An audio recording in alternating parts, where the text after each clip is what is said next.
JRF aspirants paper 1 का higher education आज हम रिविजन करेंगे। तो ये मेरे हैंड रिटन नोट्स हैं जो मैं अपने अटैम्प्ट में बनाई थी, वही रिवीजन करेंगे हम और ये सफिशिएंट है।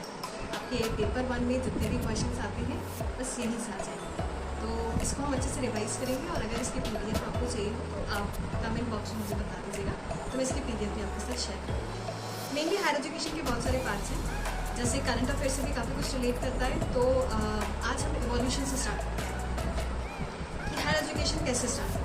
तो सबसे पहले 1781 में कैलकाटा मदरसा की शुरुआत होती है, जो वॉरेन हेस्टिंग ने स्टार्ट किया था। तो आपको सबसे पहले याद रखना है वॉरेन हेस्टिंग्स 1781 में कैलकाटा मदरसा जो है वो स्टैब्लिश करते हैं।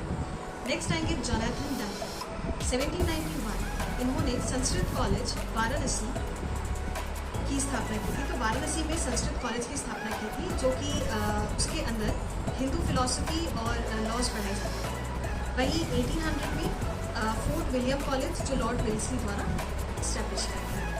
तो आपने तीन ये देख लिए 1781, 1791 और 1800। नेक्स्ट आते हैं चार्टर एक्ट 1813। चार्टर एक्ट 1813 में जो कि बहुत फेमस है ऑलरेडी, यहाँ पर 1 लाख प्रोविज़न बनाया गया था, 1 लाख रुपीज़ का प्रोविज़न, जिसमें एजुकेशन में ये लोग जो ब्रिटिश है वो स्पेंड करना स्टार्ट कर रही थी।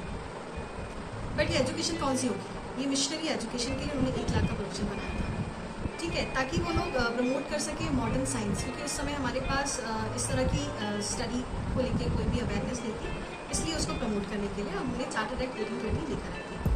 नेक्स्ट है राजा राम मोहन रॉय का कैलकाटा कॉलेज, बहुत फेमस है। यहाँ पे 1817 में ये स्टैब्लिश हुआ था। इंग्लिश एजुकेशन भी पढ़ाते थे, इसमें जो फ्यूजन था वो वेस्टर्न ह्यूमैनिटी और साइंस का भी था, प्लस हिंदी का भी काफ़ी कुछ इसमें पढ़ाया जाता था। फिर है एल्फिंस्टन रिपोर्ट 1823 की, जिसमें एल्फिंस्टन इंस्टीट्यूशन आप पढ़ेंगे। 1834 में इसकी इस्टेब्लिशमेंट हुई थी। रिपोर्ट आ रही है 1823, पर एल्फिंस्टन इंस्टीट्यूशन बन रहा है 1834 के अंदर। तो ये बहुत इंपॉर्टेंट है। कहाँ बन रहा है? बॉम्बे में, और ये मेनली हायर एजुकेशन के लिए ही था। इसमें कुछ अपॉइंटमेंट्स आपको याद रखने हैं, जैसे कि district examination officer, school supervisor, और टीचर्स को भी ट्रेनिंग का यहाँ पे रखा गया था। तो पहले ऐसा कुछ नहीं था कि टीचर्स की भी ट्रेनिंग होगी, पर यहाँ पे एल्फिंस्टन इंस्टीट्यूशन के अंदर टीचर्स की ट्रेनिंग के लिए भी सुविधा रखी थी। फिर आता है मैकले मिनट्स। तो आपने लॉर्ड मैकले के मिनट्स पढ़े होंगे 1835, जिसे इंग्लिश एजुकेशन को प्रमोट करने के लिए बनाया था। तो विलियम बेंटिक इसमें एक महत्वपूर्ण नाम है जो आपको याद रखना है, ठीक है। मेरा फ्यूजन है इंग्लिश और हिंदी का, तो आप उसको एडजस्ट कर लेना। फिर है Indian learning defective and unholy. तो यहाँ पर ये एक इम्पॉर्टेंट आपको पढ़ना है, लॉर्ड मैकले मिनट्स 1835, जिससे इंग्लिश एजुकेशन के लिए मेनली बनाया गया था। फिर है इन्फिल्ट्रेशन की थ्योरी, ये भी इम्पॉर्टेंट था हायर एजुकेशन में। Infiltration theory, right. तो knowledge to upper middle class and trickle down to masters, ये एक थ्योरी निकल के आई थी। इसमें ये था कि अपर मिडिल क्लास को तो नॉलेज मिल रही है, वो लोग तो ग्रो कर रहे हैं, पर जो लोअर मासेस हैं उन तक वो नॉलेज नहीं पहुंच पा रही थी। तो क्या हो रहा था कि वो लोग तो दबते जा रहे थे। तो ये इन्फिल्ट्रेशन थ्योरी है, बड़ी अच्छी थ्योरी है, आपने पढ़ी ही होगी। फिर हम पढ़ेंगे वुड्स डिस्पैच 1854। ये मैग्ना कार्टा था इंग्लिश एजुकेशन के लिए। तो अगर आपसे पूछें कि Magna Carta of English education क्या था, तो दैट इज वुड्स डिस्पैच 1854।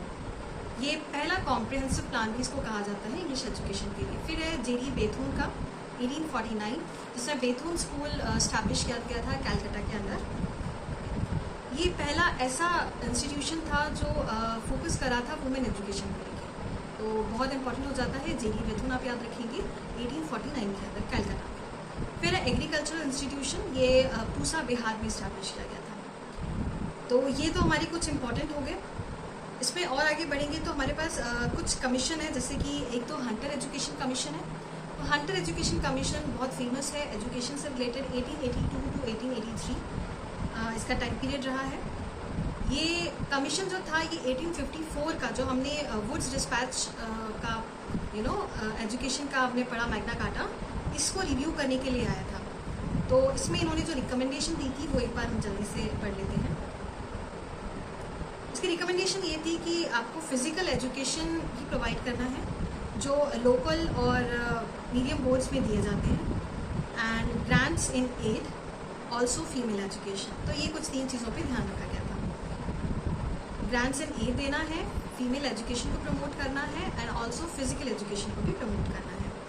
फिर है पंजाब यूनिवर्सिटी, जो ये आपका कमीशन आया था हंटर कमीशन, इसी के तहत जो आपकी पंजाब यूनिवर्सिटी है और इलाहाबाद यूनिवर्सिटी है, इनका डेवलपमेंट हुआ था। तो पंजाब यूनिवर्सिटी आपसे पूछेंगे तो 1882 में उसका डेवलपमेंट हुआ था। वहीं अगर बात करते हैं इलाहाबाद यूनिवर्सिटी की, तो उसका डेवलपमेंट 1887 में हुआ था। फिर है यूनिवर्सिटीज़ कमीशन। अभी आपने हंटर कमीशन पढ़ लिया, अब यूनिवर्सिटी कमीशन जो है 1902 में फॉर्म हुआ था। ये किसके अंडर था? Sir Thomas Raleigh, important name है, बाय लॉर्ड कर्जन। फिर है Indian university act passed in 1904। ये किस लिए था? Indian university act to improve condition of education in India. तो अब इंडिया में जो कंडीशन थी एजुकेशन को, उसको इम्प्रूव करने के लिए इंडियन